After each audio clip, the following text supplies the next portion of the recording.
Use your hands. All of it. Or you're fired. Rotten fruit squished between her fingers. But the worst part. Ethan Kensington stood there watching. The man whose house she cleaned with pride every day.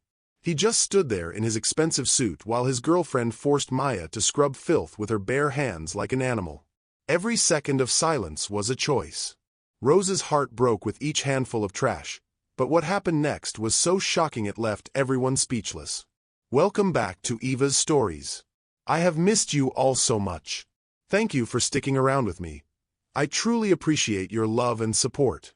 If you are enjoying this story, don't forget to hit that subscribe button, like the video and comment where you are watching from. Your support helps us bring more powerful stories.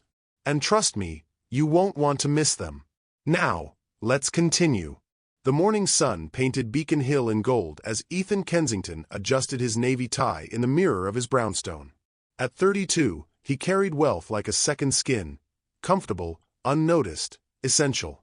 His reflection showed sharp cheekbones, steel-gray eyes, and the kind of jaw that graced magazine covers. Success had been bred into him, inherited like the family name. Money solves everything, his father used to say. Everything but character. Blake's here, Vivien called from downstairs, her voice echoing through the three-story home. She appeared in the doorway wearing a cream-colored silk dress that probably cost more than most people made in a month. Her blonde hair fell in perfect waves, her blue eyes bright with the confidence that came from never being told no. The charity gala planning meeting? Ethan asked, though he already knew. Vivien had been organizing the annual Hope for Tomorrow fundraiser for months. Of course.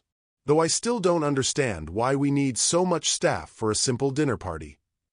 She wrinkled her nose.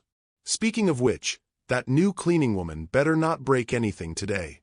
The last one chipped my grandmother's vase. Ethan nodded absently, his mind already on the Henderson merger documents waiting in his study. The Kensington Holdings empire demanded constant attention, and he'd built his reputation on never missing a detail.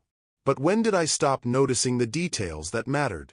Blake Harrison burst through the front door without knocking, as he had since they were roommates at Harvard. His red hair was disheveled, his green eyes bright with excitement. The Singapore deal closed, Blake announced, grinning. 23% above projections. Excellent. Ethan felt the familiar satisfaction of another victory. That makes 4 major acquisitions this quarter.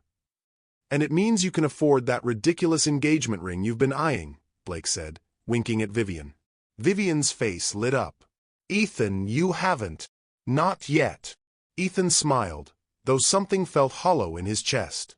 But soon. Why doesn't the thought of proposing fill me with joy? Why does it feel like another business transaction?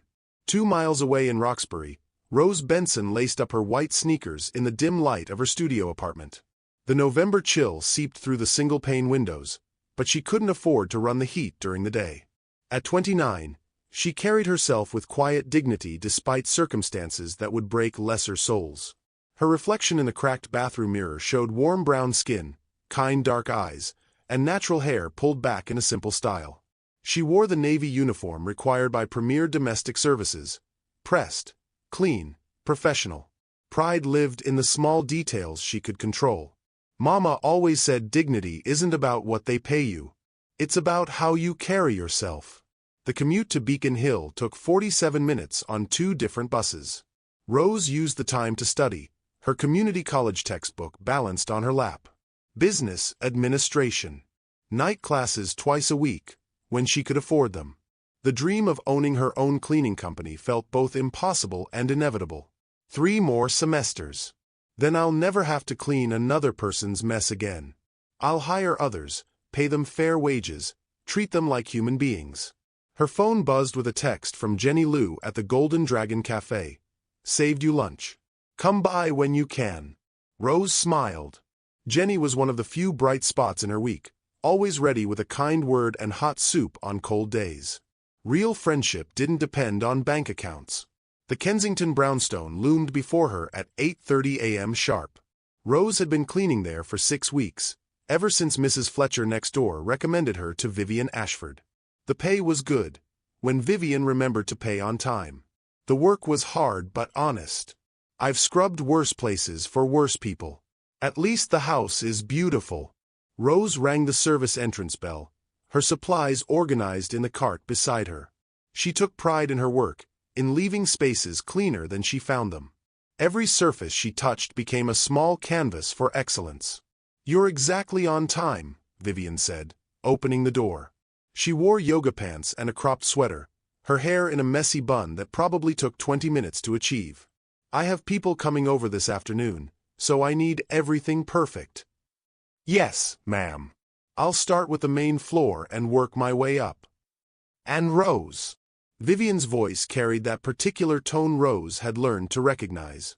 "Be extra careful with the crystal in the dining room. It's irreplaceable. Everything in this house is irreplaceable, except the people who clean it." Rose nodded and began her work, moving through rooms filled with art worth more than she'd make in a lifetime. She dusted each piece with reverence, understanding that beauty deserved respect regardless of who owned it. In the kitchen, she noticed the trash can overflowing. Coffee grounds spilled across the granite counter, and someone had left rotting vegetables in the sink. The mess spoke of carelessness, of people who never had to clean up after themselves.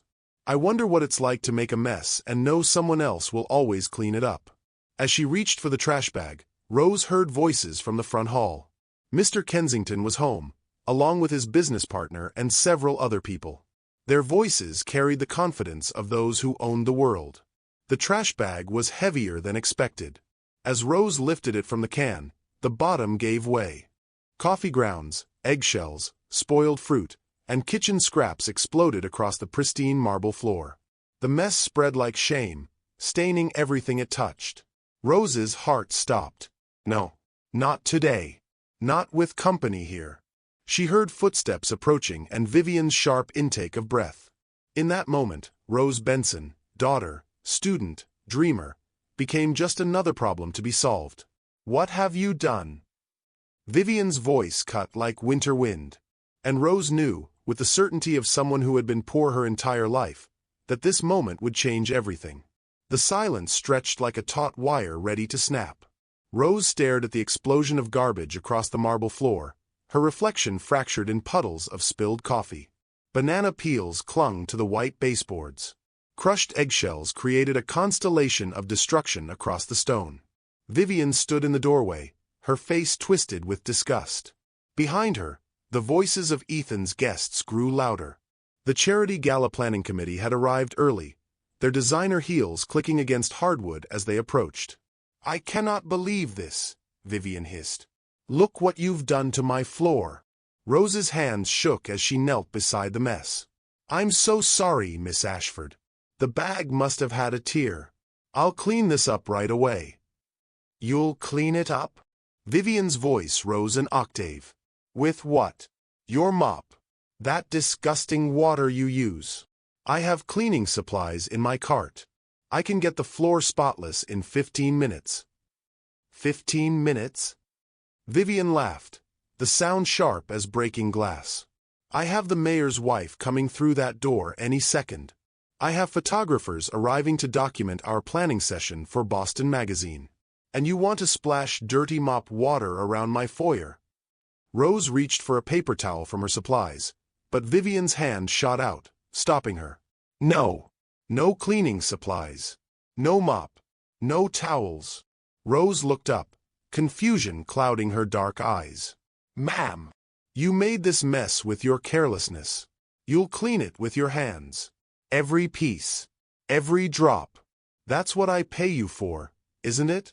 To use whatever it takes to keep my home clean." The words hit Rose like a physical blow. She glanced toward the kitchen, where her supplies cart waited, then back at the rotting vegetables and coffee grounds coating the floor. "Miss Ashford, please. I have rubber gloves in my cart. I can clean this properly." "I said no supplies." Vivien's blue eyes glittered with something cold. "Use your hands. All of it. Or you're fired." Rose's breath caught in her throat. This job paid 3 times what she made anywhere else. Without it, she couldn't afford her apartment, couldn't pay for school, couldn't help support her elderly aunt in the nursing home. She looked at her hands, thinking of the textbook she'd touched with these same fingers, the dreams she'd built with these same palms.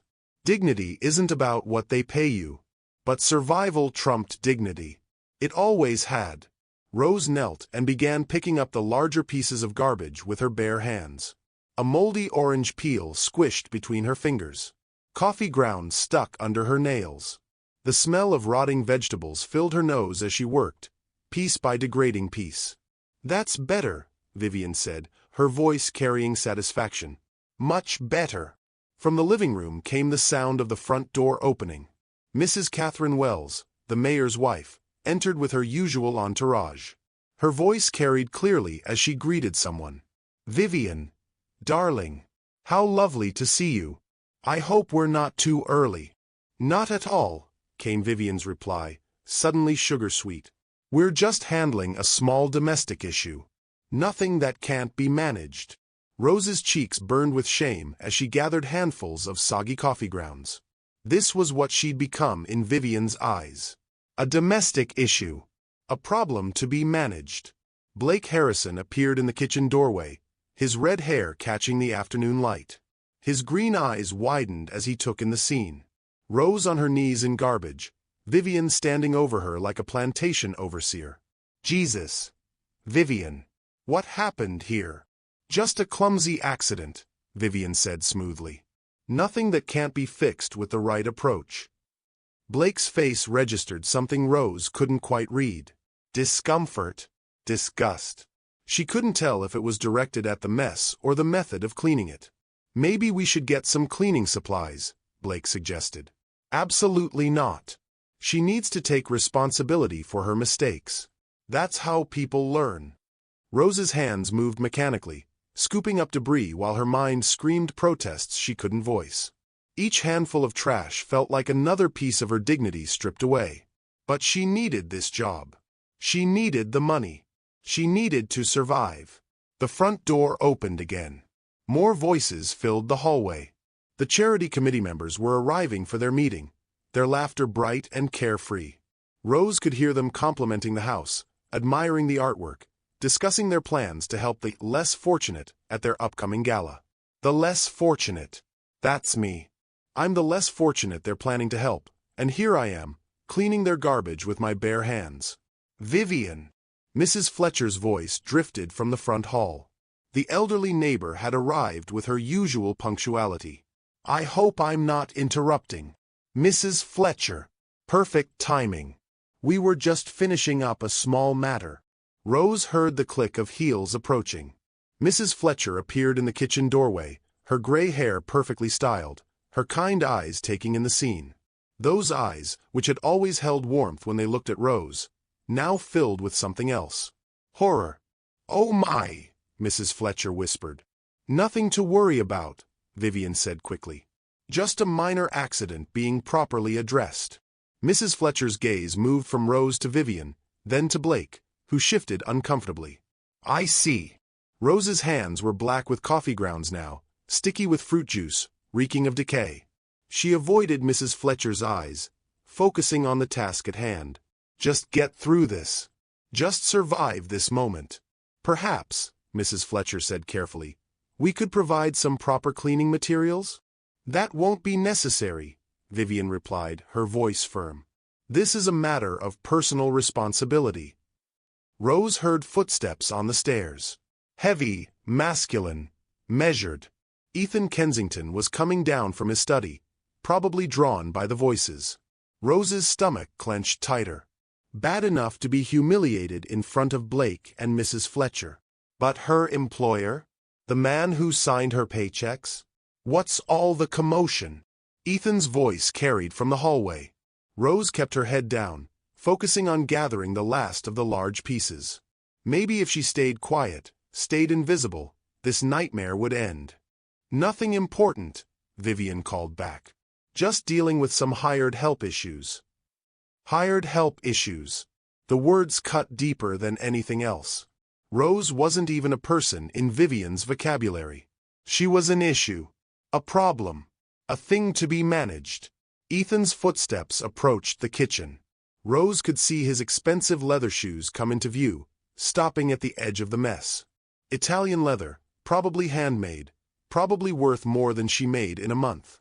Good God, Ethan said quietly. What happened? The cleaning woman dropped the trash bag, Vivien explained, her tone suggesting Rose had committed some unforgivable sin. I'm teaching her the proper way to handle her mistakes. Rose's hands trembled as she reached for a cluster of eggshells. The sharp edges cut into her palm, drawing thin lines of blood that mixed with the coffee grounds. She bit her lip to keep from crying out.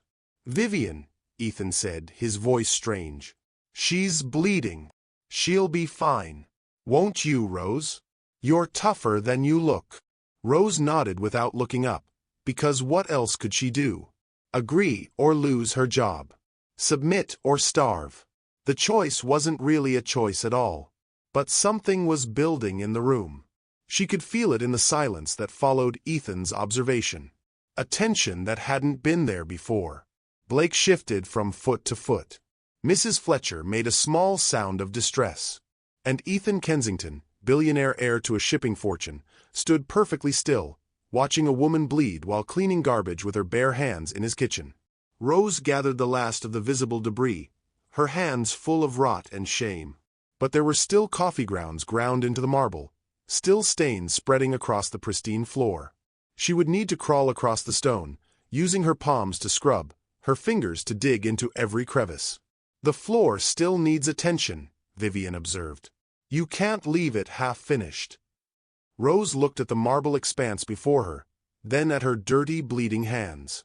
This was the moment, the choice between dignity and survival, between her mother's voice in her head and the rent notice on her table. She placed her palms flat against the cold marble and began to scrub. The silence in the room grew heavier with each movement. Rose could hear the party continuing in the front of the house, could hear Mrs. Wells discussing flower arrangements, could hear someone laughing about summer plans in the Hamptons. Normal sounds from a normal world where normal people didn't clean floors with their bleeding hands while others watched. Rose scrubbed methodically, her training as a cleaner taking over even in this degradation. Circular motions, even pressure, work from the outside in. The skills her mother taught her, perverted into something ugly. What would Mama think of this? What would she tell me to do? But Rose knew what her mother would say. The same thing she'd always said when life got hard. Baby girl, sometimes surviving is the only victory we get. Hold your head up and survive. So Rose scrubbed the marble floor with her bare hands, bleeding into coffee grounds, while Ethan Kensington watched in silence and Vivien Ashford smiled. The kitchen fell silent except for the sound of Rose's palms against marble. Each scrub left thin streaks of blood mixed with coffee residue. Ethan watched those red trails appear and disappear under her desperate movements, something cold and terrible growing in his chest. This is wrong. This is fundamentally, completely wrong. But he didn't move, didn't speak, didn't act. Years of boarding school training kicked in. Don't make scenes. Don't cause confrontations. Handle problems privately, quietly, efficiently. The Kensington way had always been to avoid public embarrassment at all costs. But whose embarrassment am I protecting? I think that's sufficient, Mrs. Fletcher said finally, her voice tight with controlled emotion. The floor looks quite clean now. Vivien glanced at the elderly woman with mild irritation. I'll decide when it's sufficient, thank you. Of course, dear. Mrs. Fletcher's tone carried decades of practice dealing with difficult people. I simply meant that Rose has worked very hard to fix her mistake. Her mistake, Vivien repeated, as if the words tasted bitter. Yes, well, mistakes have consequences. Don't they, Rose? Rose nodded without looking up, her hands still moving across the stone. The coffee stains were gone, but she kept scrubbing, afraid to stop without permission. Ethan felt Blake's eyes on him, questioning, challenging. His business partner's face showed clear disgust, but not just at the mess. At the entire situation. At him for allowing it to continue. Why haven't I stopped this? Why am I standing here like a statue? The answer came with uncomfortable clarity. Because stopping it would mean confronting Vivien. And confronting Vivien would mean admitting he'd chosen the wrong woman. And admitting that would mean facing truths about himself he wasn't ready to examine. Ethan. Mrs. Wells called from the living room. "We're ready to begin the planning session whenever you are." "Coming," he replied, his voice sounding strange to his own ears. He looked down at Rose one more time. Her uniform was stained, her hands were raw, her dignity stripped to nothing. And he was walking away. Coward. The thought followed him into the living room where the charity committee had assembled. 6 of Boston's most prominent socialites sat in his leather chairs, discussing their upcoming gala to help the disadvantaged members of our community. "The theme this year is Hope Rising," Mrs. Wells explained, her manicured hands gesturing elegantly. "We want to focus on giving opportunities to those who need them most." Ethan nodded automatically, but his mind remained in the kitchen. On bleeding hands. On the sound of palms scraping stone. On the way Rose had kept working even when it hurt. "We're planning a party to help people like her while she bleeds on my kitchen floor. The silent auction should raise at least $50,000, continued Margaret Prescott, another committee member. "I've secured donations from several local businesses. Art pieces, vacation packages, that sort of thing." "Wonderful," Vivien said, entering the room with her usual bright smile. She'd washed her hands, Ethan noticed. Cleaned herself of any evidence of what had just occurred. "I'm sorry for the delay. We had a small domestic situation to resolve." Domestic situation. The casual dismissal made Ethan's stomach turn. "Nothing serious, I hope," Mrs. Wells said politely. "Oh no, just teaching proper standards. You know how it is with help these days. They need clear guidance about expectations." The women nodded knowingly, as if they all dealt with similar guidance issues. Ethan wanted to scream. He wanted to stand up and tell them exactly what kind of guidance Vivien provided. Instead, he sat in his expensive chair and said nothing. Blake entered the room, his face carefully neutral. "Sorry to interrupt. I need to make a few calls before our 4 o'clock meeting." "Of course," Ethan said, grateful for any excuse to escape. "Use my study." But Blake didn't move toward the study. He stood in the doorway, his green eyes fixed on Ethan with unmistakable disappointment. "He's judging me. And he's right to." "Actually," Blake said carefully, "I was wondering if we might need to provide any medical attention for our staff member." The room went quiet. Vivien's smile tightened almost imperceptibly. "Medical attention?" Mrs. Wells asked. "Whatever for?" "She had a small injury," Blake explained. "Nothing major, but we should probably make sure it's properly cleaned." "How thoughtful of you," Mrs. Fletcher said, appearing in the doorway. "I was thinking the same thing. In fact, I have a first aid kit in my purse if needed." Ethan felt the weight of expectation settle on his shoulders. As the host, as the employer, as the man of the house, everyone was looking to him to handle the situation, to show leadership. "This is the moment. This is when I decide who I really am." "That won't be necessary," Vivien said quickly. "I'm sure she's fine. These people are tougher than they look." "These people." The phrase hung in the air like smoke from a fire. "Nevertheless," Mrs. Fletcher said firmly, "I think we should check. It's the decent thing to do." "I agree," Blake said, his voice carrying an edge Ethan had never heard before. "We should definitely check." All eyes turned to Ethan. The moment stretched, pregnant with possibility. He could stand up right now. He could insist on proper medical attention. He could demand that Rose be treated with basic human dignity. Or he could take the easier path. Avoid confrontation.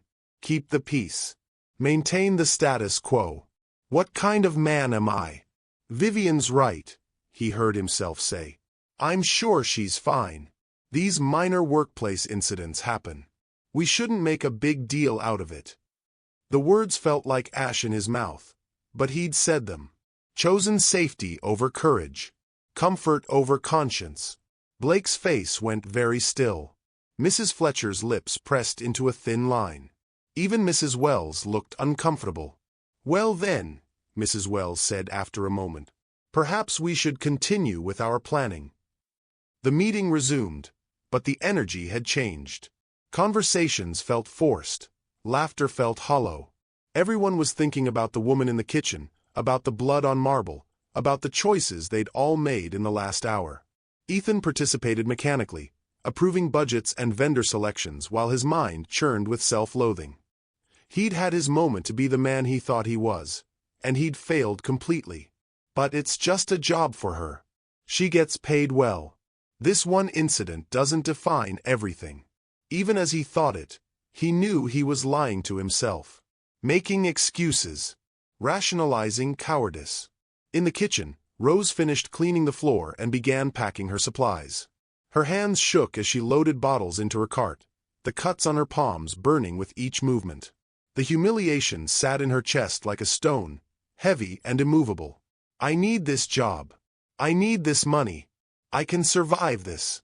But something had broken inside her during those 20 minutes on her knees. Some part of her that had always believed in the basic goodness of people, in the possibility that hard work and dignity would eventually be rewarded. They watched me bleed and did nothing.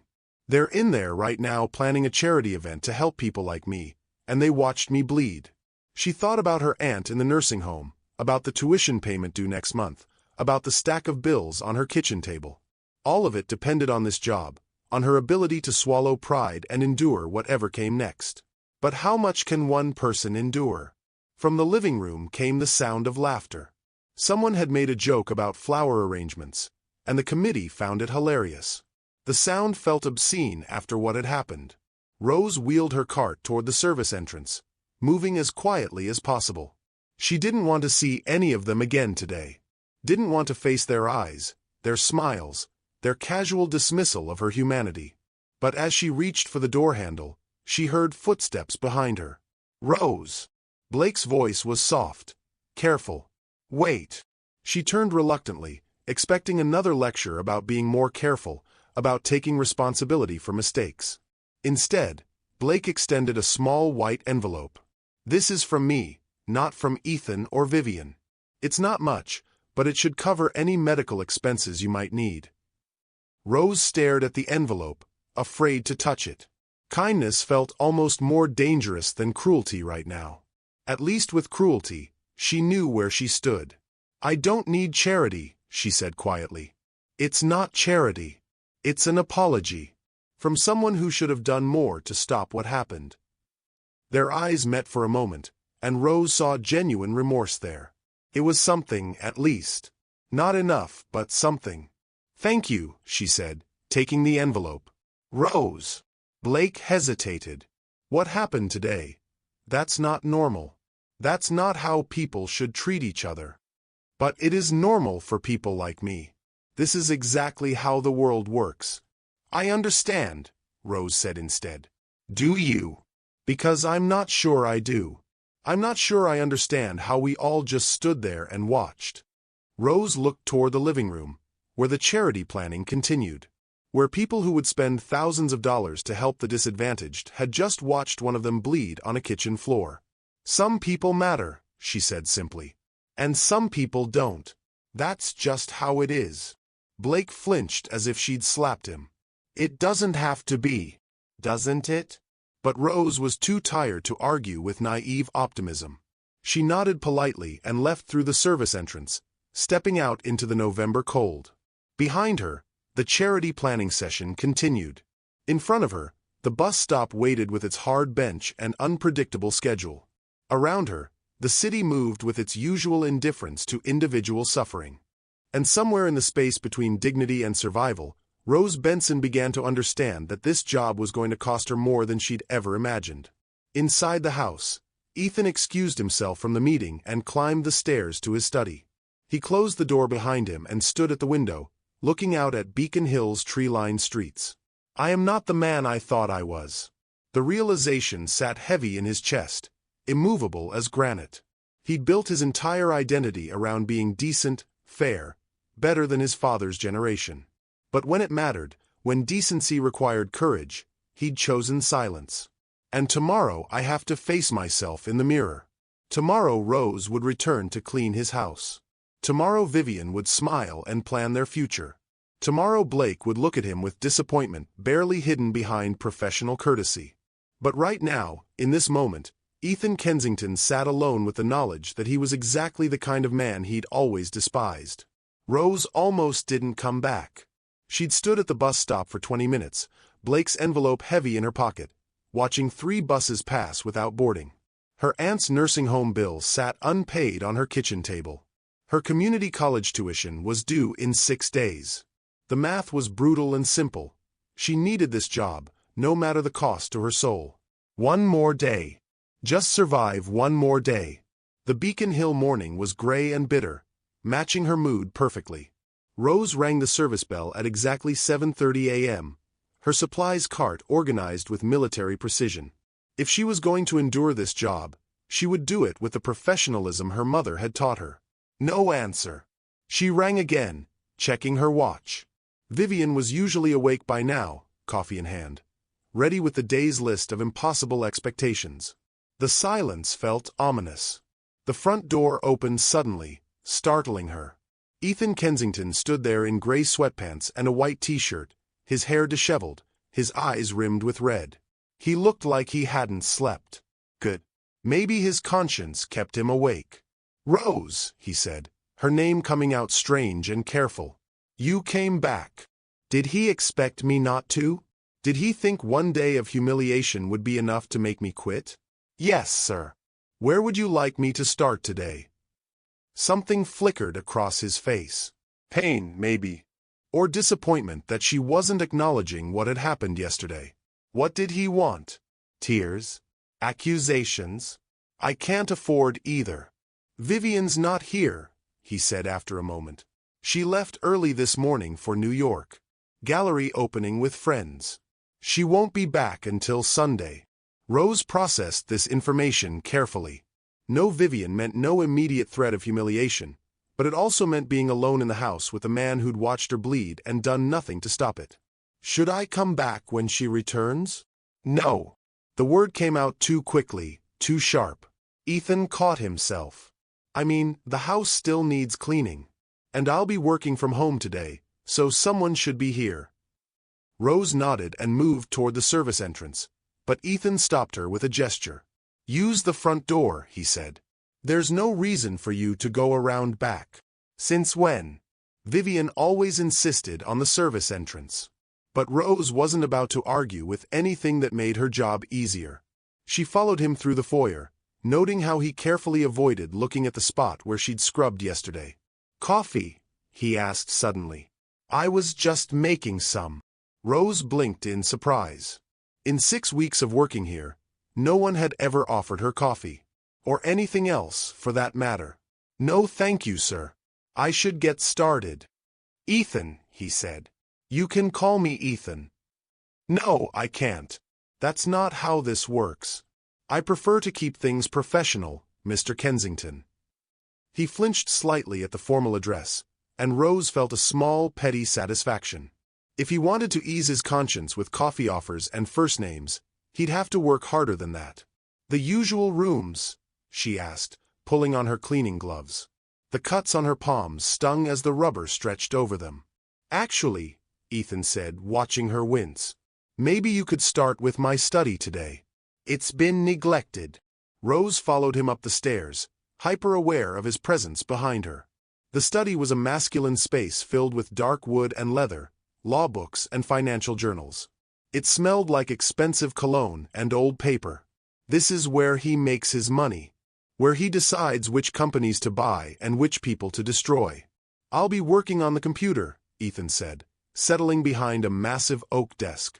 "Don't mind me." But Rose did mind him. His presence filled the room, making every movement feel observed and judged. She started with the bookshelves, dusting each volume with careful attention. "Rose," Ethan said after 10 minutes of tense silence. She didn't look up. "Yes, sir." "About yesterday." Here it comes. The explanation. The justification. The apology that costs him nothing. "I should have said something." Rose continued dusting, her movements steady and mechanical. "It's not my place to comment on household decisions." It's not about household decisions. It's about treating people with basic dignity. Now he's an expert on dignity. I understand, sir. Do you? Because I'm not sure you should. Rose finally looked at him. He was leaning back in his leather chair, studying her with those steel-gray eyes that missed nothing in business but had somehow missed everything that mattered yesterday. Should what, Mr. Kensington? Understand. Forgive. Accept what happened as normal. But it is normal. This is exactly how the world works. I need this job, Rose said simply. Understanding is a luxury I can't afford. Ethan was quiet for a long moment. When he spoke again, his voice was softer. Tell me about yourself. Sir. Your life. Your story. I realize I know nothing about you except that you clean my house. Rose felt danger in the question. Personal conversation meant getting closer, and getting closer meant vulnerability. She couldn't afford vulnerability with this man. There's not much to tell. Everyone has a story. Everyone has a story, but not everyone gets to tell it. I clean houses. I go to school at night. I pay my bills. That's the story. What are you studying? Rose hesitated. Talking about her dreams felt like exposing a wound. But something in his tone made her answer. Business administration. I want to start my own cleaning company someday. That's ambitious. Is it? Or is it the only path available to someone like me? It's practical. I understand the work, I know what clients want, and I can treat employees better than most companies do. The last part slipped out before she could stop it. Ethan's face went very still. Better how? Damn it. Keep your mouth shut. Just better, Rose said, returning to her dusting. Rose. His voice was gentle but insistent. How would you treat employees better? The question hung in the air like a challenge. Rose set down her dust cloth and turned to face him fully. I'd pay them living wages. I'd provide proper equipment and safety training. I'd treat them like human beings instead of disposable objects. And I'd never, ever ask them to clean up messes with their bare hands while I watched. The words came out with more force than she'd intended. Years of swallowed anger and buried resentment poured into that single statement. Ethan absorbed the blow without flinching. You have every right to be angry. I don't have any rights, Mr. Kensington. That's what yesterday taught me. That's not true. Isn't it? You watched a woman bleed on your kitchen floor and did nothing. Your girlfriend humiliated another human being and you supported her. So tell me, what rights do I have in your world? Ethan stood up from his chair, moving to the window that overlooked Beacon Hill. His shoulders were tense, his hands clenched at his sides. You're right, he said quietly. You're absolutely right, and I have no excuse. An apology. Finally. But what good does it do now? Apologies don't pay bills, Rose said. No, they don't. But they're a start. A start toward what? Ethan turned back to face her. Toward being the person I thought I was instead of the person I proved to be yesterday. Rose stared at him, searching for signs of manipulation or false sincerity. All she saw was exhaustion and something that might have been genuine remorse. Pretty words don't change anything, Mr. Kensington. You're right again. Actions change things. So let me ask you something. He paused, seeming to gather courage. If you could change anything about how domestic workers are treated, what would it be? Is this a test? A trap? What does he want from me? Why do you care? Because I should have cared yesterday, and I didn't. Because I want to understand what I allowed to happen. Rose studied his face, looking for deception. Finding none, she answered honestly. Respect, she said. Just basic human respect. We're not invisible. We're not stupid. We see everything, hear everything, know more about your lives than you think we do. But you look through us like we're not even there. What else? Fair pay. Consistent schedules. Basic benefits. The right to be sick without losing our jobs. The right to make mistakes without being humiliated. And if someone treated you that way, with respect and fairness, then I'd work harder for them than anyone else ever had. Loyalty is earned, Mr. Kensington. It's not part of the job description. Ethan nodded slowly. I'm beginning to understand that. A phone rang downstairs, breaking the intensity of the moment. Ethan glanced toward the sound, then back at Rose. I should get that. It might be important. As he left the study, Rose sank into the chair she'd been standing beside. The conversation had drained her, forced her to articulate feelings she'd kept buried for years. But something else had happened too.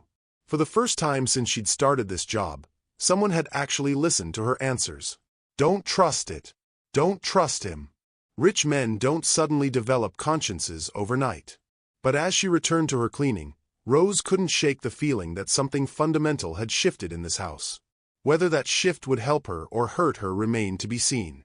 From downstairs came the sound of Ethan's voice on the phone, professional and confident. The voice of a man who controlled millions of dollars and hundreds of lives. But up here in his study, surrounded by his books and his success, Rose had seen something different. Uncertainty. Regret. Maybe even the beginning of genuine change. Don't hope for too much. Hope is dangerous when you can't afford disappointment. But as she dusted his desk, her fingers brushed against a leather-bound journal left open to today's date. The handwriting was bold and clear. I am not the man I thought I was. Rose Benson deserves better than what happened yesterday. They all deserve better. Question. How do I become someone worthy of the respect I demand but have never earned? Rose stared at the words, her heart beating faster. This wasn't for show. No one was supposed to see this private admission, this moment of raw self-examination. Maybe people can change. Maybe some people are worth a second chance. The thought scared her more than yesterday's humiliation had. Hope was more dangerous than despair. Despair was predictable, manageable. Hope could destroy you when it proved false. But as she continued cleaning Ethan Kensington's study, Rose Benson found herself wondering if she was about to find out whether miracles were real or just another lie the powerful told to ease their consciences. Either way, she was about to discover that being trapped in this house with this man was going to change everything she thought she knew about herself, about him, and about what was possible when two broken people tried to find their way back to being human. Rose was polishing the silver picture frames on Ethan's bookshelf when she found it. Hidden behind a larger photograph of Ethan with some business associates was a smaller frame, face down and dusty from neglect. Her cleaning instincts kicked in automatically. She lifted it to dust underneath. The photograph stopped her breath. A young black woman smiled back at her from the frame. She wore a simple blue dress and held the hand of a little boy with Ethan's gray eyes and stubborn chin. The boy couldn't have been more than 7, his face bright with uncomplicated joy as he looked up at the woman beside him. Who is she? Why is this hidden? Rose glanced toward the study door. Ethan was still on his phone call downstairs, his voice carrying up through the old house's thin walls. She looked back at the photograph, studying the woman's face more closely. There was something familiar in her eyes. A warmth that reminded Rose of her own mother, the kind of person who made everyone feel safe and valued. The woman wore a simple gold cross necklace and her hair was styled in the neat waves popular in the early 2000s. That's Rosalie. Rose spun around, nearly dropping the frame. Ethan stood in the doorway, his face unreadable. I'm sorry, Rose said quickly. I was just dusting. I didn't mean to pry. It's okay. Ethan entered the study slowly, his eyes fixed on the photograph in Rose's hands. I keep it hidden because Vivien doesn't like reminders of my past. Rose set the frame carefully on the desk between them. She's beautiful. She was. Ethan's voice carried a weight that made Rose look up sharply. She died 12 years ago. Died. The words hit Rose like cold water. I'm so sorry for your loss. Ethan sat heavily in his desk chair, staring at Rosalie's smiling face. She was our housekeeper for 8 years. But she was more than that. She was the closest thing I had to a mother after my parents died. Rose felt the world shift slightly. This wasn't what she'd expected to discover about Ethan Kensington's past. Your parents died when you were young? Car accident when I was 6. My grandfather raised me, if you can call it raising. Mostly I was left with housekeepers and tutors while he traveled for business. Rose thought about the little boy in the photograph, looking up at Rosalie with such trust and affection. She took care of you. She saved me. The words came out fierce and quiet. My grandfather believed children should be seen and not heard, preferably not seen either. But Rosalie saw me. Really saw me. Ethan picked up the photograph, his thumb tracing the glass over Rosalie's face. She taught me to tie my shoes and ride a bike. She helped with homework and stayed up with me when I had nightmares. She made me feel like I mattered, like I was worth caring about. Rose's throat tightened. She was beginning to understand something important about the man sitting across from her. What happened to her? Ethan's jaw clenched. Breast cancer. We caught it too late. I was away at college when she got sick, and my grandfather didn't think it was important enough to interrupt my studies for. Oh God. By the time I found out, she was in the final stages. I flew home immediately, but I was too late. She died the day before I arrived. Rose watched tears gather in Ethan's eyes, and something inside her chest cracked open. I never got to say goodbye. Never got to tell her what she meant to me. Never got to thank her for being the only person who loved me unconditionally. The silence stretched between them, heavy with shared pain. Rose understood now why yesterday had affected Ethan so deeply. She understood the self-loathing in his journal entry. She would have been ashamed of you yesterday, Rose said gently. Ethan's eyes snapped up to meet hers. Instead of anger, she saw confirmation. I know. That's what keeps me awake at night. The thought of Rosalie watching me stand there while another woman who looks like her, who works like her, who probably loves like her, was humiliated in my house. Rose set down her polishing cloth. Tell me more about her. Ethan's face softened. She was from Louisiana originally. Came to Boston for better opportunities, like so many others. She sent most of her paycheck home to help her own mother and younger siblings. Just like me with Aunt Dorothy. She was smart. Smarter than my grandfather ever gave her credit for. She helped me with advanced math when I was 12 because she'd been an accounting major before she had to drop out of college. Dreams deferred. Just like mine. And she was proud. God, she was proud. She took such care with everything she did. Our house was always immaculate, but it was more than that. She made it feel like a home. Rose thought about her own pride in her work, her determination to leave every space better than she found it. She sounds wonderful. She was everything good about my childhood. When I think about becoming a better man, I think about becoming someone she would be proud of. Rose studied Ethan's face, seeing him clearly for perhaps the first time. The guilt, the regret, the genuine love for a woman who'd been dismissed by everyone else as just the help. Why do you hide her picture? Ethan's expression hardened slightly.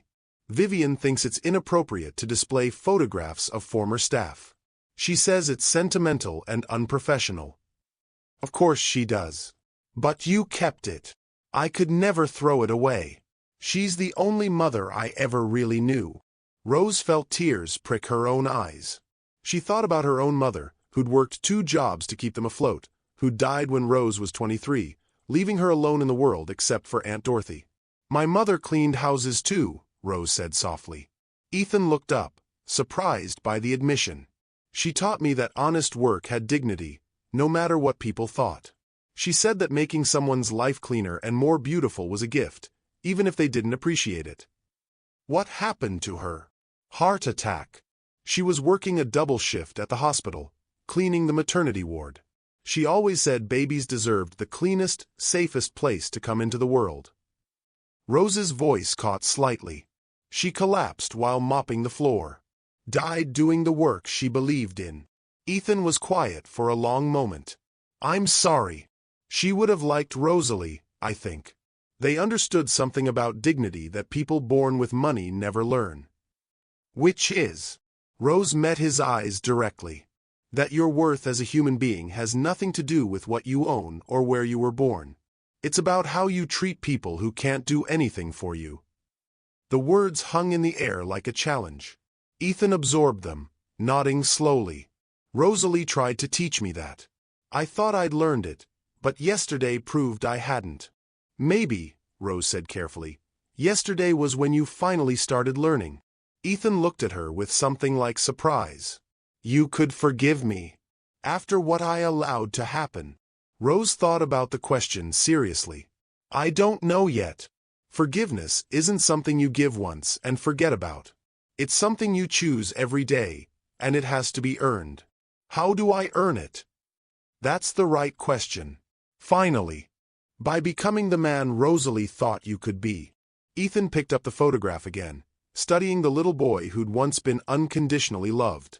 I've spent so much time trying to be what my grandfather wanted, what society expected, what would make me successful. But I never asked what Rosalie would want me to become. What do you think she'd want? Ethan was quiet for a long time. When he spoke, his voice was thoughtful. She'd want me to see people. Really see them, the way she saw me. She'd want me to use my advantages to help others instead of just accumulating more advantages. Rose nodded. That sounds like someone worth knowing. I don't know if I can become that person. Why not? Ethan gestured around the study, at the expensive furniture and leather-bound books and evidence of inherited wealth. Because I've been the other person for so long. Because changing means admitting I've been wrong about everything. Because it's easier to stay who I am than become who I should be. Rose understood the fear in his voice. Change was terrifying, especially when you had to give up pieces of yourself to make room for growth. My mother used to say that the hardest person to forgive is yourself, Rose said. But you can't become better until you stop making excuses for being worse. Ethan's eyes met hers across the desk. Is that what I've been doing? Making excuses? Yes. But acknowledging it is the first step toward stopping. Ethan set the photograph on his desk where he could see it clearly. For the first time since Rose had been working in this house, Rosalie's smiling face was visible instead of hidden. I want to tell you something else, Ethan said. About why I really couldn't sleep last night. Rose waited, sensing he was about to reveal something important. When I watched you on that kitchen floor, bleeding while you cleaned up garbage, I didn't just see you. I saw Rosalie. I saw every person who'd ever worked in this house, who'd been treated as less than human while they made our lives possible. His voice grew stronger, more determined, and I realized that I'd become exactly the kind of person who would have hurt the woman I loved most. I'd become my grandfather. Rose felt the power of that admission.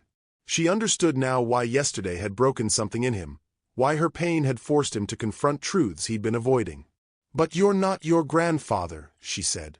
You still have the choice to be different. Do I? After 32 years of being exactly what I was raised to be. Rose thought about her own choices, about the woman she was trying to become despite everything working against her. Every day you wake up, you get to choose who you want to be. The past doesn't have to define your future unless you let it. Ethan stared at Rosalie's photograph for a long moment.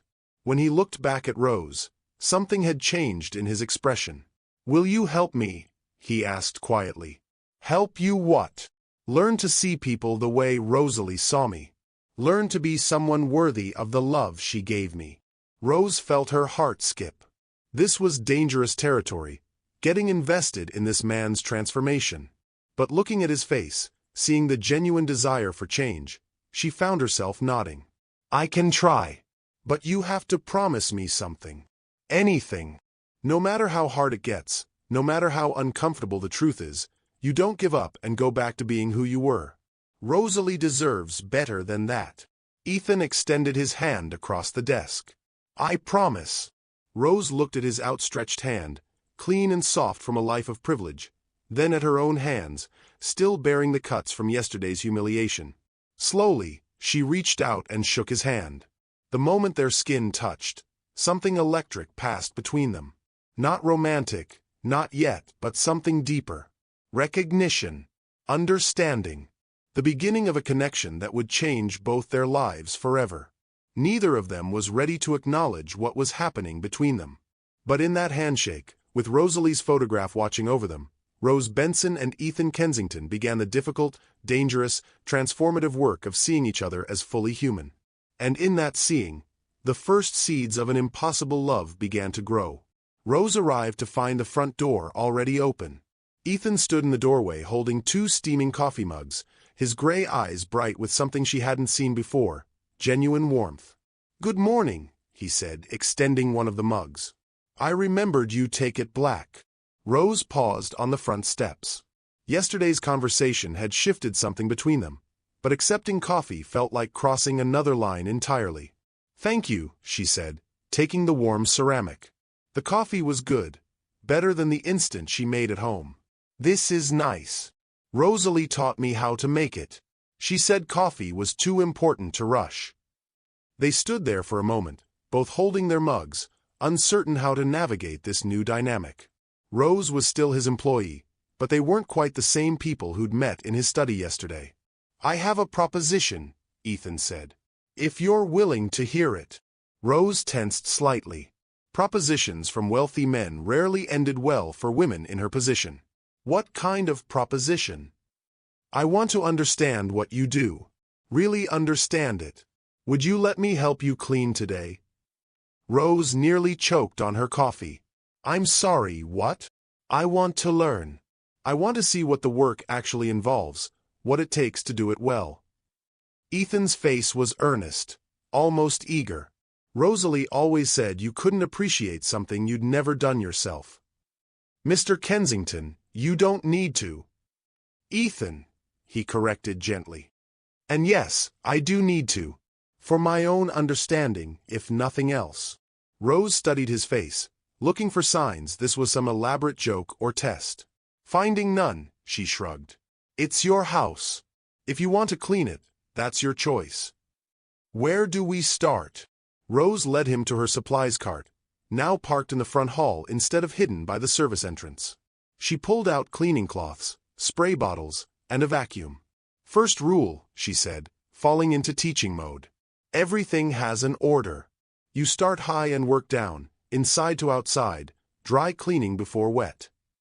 Ethan nodded seriously, as if she were explaining merger documents instead of basic cleaning principles.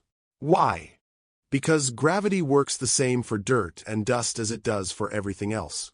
Clean the ceiling fan first, the floor last, or you'll just be moving dirt around instead of removing it." She handed him a microfiber cloth and a bottle of furniture polish. "We'll start with the living room. Dust every surface, including things people don't usually notice.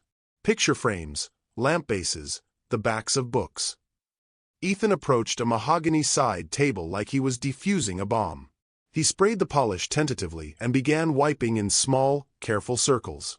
"Not like that," Rose said, moving to stand beside him. "Long strokes, following the wood grain. Like this." She placed her hand over his, guiding his movements. The moment their skin touched, both of them went very still. Rose became acutely aware of his height, his warmth, the expensive scent of his cologne mixing with the lemon polish. Don't complicate this." She pulled her hand away quickly. "You've got it." Ethan cleared his throat and continued polishing, his movements more confident now. "This is harder than it looks. Most things are." They worked in companionable silence for a while, Rose dusting bookshelves while Ethan wrestled with furniture polish and cloth. She found herself stealing glances at him, amused by his intense concentration on tasks she could do in her sleep. "Tell me about your business plan," Ethan said suddenly. Rose paused, a first-edition novel halfway to being properly dusted. "What?" "Your cleaning company. You said you wanted to start your own business. Tell me about it. Why does he care? It's not very exciting. Humor me." Rose set down the book and faced him. "I want to provide residential and small office cleaning with fair wages and benefits. Most companies in this industry treat workers terribly, pay minimum wage, provide no benefits, and have no job security. And you do it differently? Living wages, health insurance, paid sick leave, consistent schedules so people can plan their lives." Rose's voice grew stronger as she spoke. "And profit sharing. The people doing the work should benefit when the company succeeds." Ethan stopped polishing and turned to look at her directly. "That's not just a business plan. That's a mission. I suppose it is. How much startup capital would you need? The question was so casual, so matter-of-fact, that Rose almost answered before she realized what he might be suggesting. Mr. Kensington. Ethan. And I'm asking out of genuine curiosity, not because I'm offering anything. I want to understand the scope of your dream. Rose relaxed slightly. About 50,000 to start small. Enough for equipment, insurance, initial marketing, and wages for the first 6 months while we build a client base. That's very reasonable for a service business. Reasonable if you have it. Impossible when you're living paycheck to paycheck. Ethan nodded thoughtfully and returned to his polishing. What's your timeline? Optimistic. 3 years to save enough for startup costs. Realistic. 5 years, assuming nothing goes wrong. And if something did go wrong? Rose thought about her aunt's medical bills, about unexpected car repairs, about all the ways poverty created its own emergencies. Then it would take longer. Or maybe never happen at all. They moved to the dining room, where Ethan tackled the massive wooden table while Rose cleaned the china cabinet. The rhythm of working together felt surprisingly natural. Can I ask you something personal? Ethan said. You can ask. I might not answer. Fair enough. He paused, seeming to choose his words carefully. Do you ever resent us? People like me, I mean. People who inherited everything while you work for everything. Rose considered the question seriously. Sometimes. But resentment doesn't pay bills or change circumstances. I try to focus on what I can control. That's very mature. It's survival. Bitterness is a luxury I can't afford. Ethan was quiet for a moment. I never thought of bitterness as a luxury. Rich people can afford to hate their circumstances because they have the power to change them. Poor people have to accept their circumstances and find ways to work within them. That's not fair. No, it's not. But fairness is another luxury. Ethan set down his cloth and looked at her directly. I'm beginning to understand how much I've taken for granted. That's not necessarily a bad thing, as long as you do something with the understanding. Like what? Rose shrugged. That's for you to figure out. They moved upstairs to the bedrooms. Rose showed Ethan how to properly make a bed with hospital corners, how to clean mirrors without leaving streaks, how to organize a bathroom so everything looked effortless but remained functional. Rosalie used to make my bed every morning, Ethan said, smoothing the duvet with careful attention. I never realized how much skill was involved. Most people don't. They see the result, not the process. I'm seeing the process now. As they worked, conversation flowed more easily. Ethan asked about Rose's night classes, her professors, her favorite subjects. Rose found herself talking about marketing strategies and business ethics, surprised by how engaged he was in her answers. You've really thought this through, he said as they tackled his study together. I've had a lot of time to think. And a good mind to think with. Your professors must be impressed. Rose felt warmth spread through her chest at the compliment. Some of them. Others think night students are less serious than full-time ones. Their loss. The simple statement, delivered with complete sincerity, made Rose's throat tight. When was the last time someone had defended her capabilities without being asked? By lunchtime, they'd cleaned the entire first floor and most of the second. Ethan collapsed into his desk chair, looking exhausted but oddly satisfied. I'm out of shape for this kind of work. Rose laughed, the sound surprising them both. It gets easier. Does it? Or do you just get stronger? Both, I think. Ethan wiped sweat from his forehead with the back of his hand. I owe you an apology. For what now? For every time I've walked through this house without noticing the work that went into making it beautiful. For taking for granted that everything would always be perfect without ever thinking about who made it that way. Rose felt something shift in her chest. This wasn't the hollow apology of someone trying to ease their conscience. This was genuine recognition, hard-earned understanding. Apology accepted, she said quietly. Can I make you lunch? Actually make it, not just offer to buy it. Rose hesitated. Sharing meals felt intimate, personal. But her stomach was growling, and she was curious to see what Ethan Kensington considered cooking. Okay. In the kitchen, Ethan proved surprisingly competent. He made grilled cheese sandwiches and tomato soup from scratch, moving around the space with growing confidence. Rosalie taught me, he explained, flipping sandwiches with practiced ease. She said every person should know how to feed themselves and at least one other person. Smart woman. The smartest person I ever knew. They ate at the kitchen island, sitting on high stools like old friends sharing a meal. The food was simple but good, made better by the satisfaction of having earned it through honest work. Rose, Ethan said as they finished eating. Can I tell you something? Of course. Today has been one of the best days I've had in years. Rose looked at him carefully. Why? Because it felt real, useful, like I actually accomplished something that mattered. You cleaned your own house. That's not exactly changing the world. No, but it's a start. It's the first time in my adult life that I've created value instead of just moving money around. Rose understood what he meant. There was satisfaction in physical work, in seeing immediate results from your efforts. It's addictive, isn't it? Making something better with your own hands. Yes. And humbling. I have enormous respect for what you do, Rose. The skill, the stamina, the attention to detail. It's much harder than people realize. Coming from anyone else, the words might have sounded condescending. From Ethan, after a morning of struggling with tasks Rose performed effortlessly, they felt genuine. Thank you, she said. That means something, coming from you. Why? Because you've seen what the work actually involves now. Your respect is informed instead of theoretical. Ethan smiled, and Rose realized it was the first truly genuine smile she'd seen from him. It transformed his face completely, making him look younger, lighter, more approachable. Dangerous. This is getting very dangerous.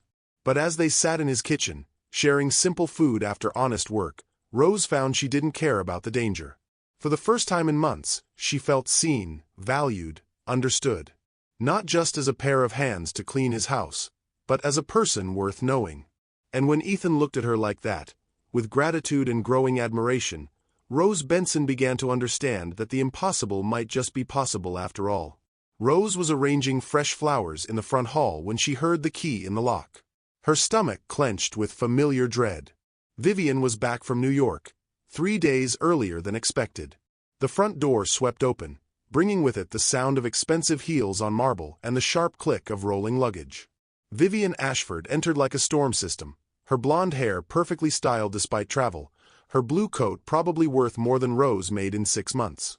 I'm back, Vivien called toward the stairs, her voice carrying that particular brightness that meant she expected immediate attention. Rose straightened the flowers one last time and stepped back, hoping to make herself invisible.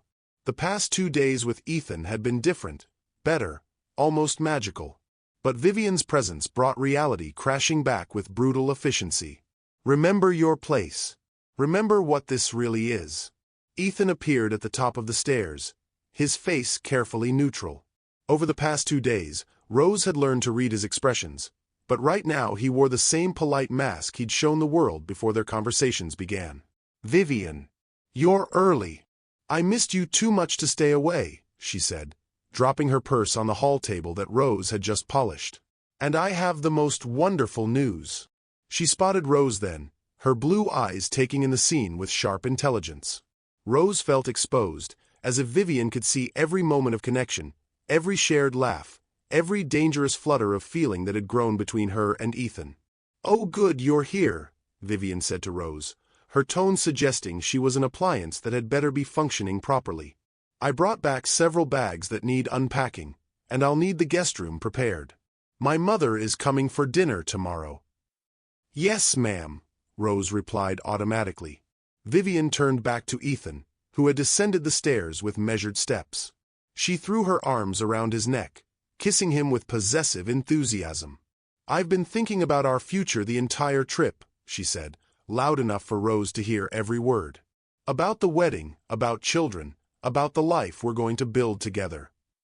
Rose felt something cold settle in her chest. Wedding. Of course.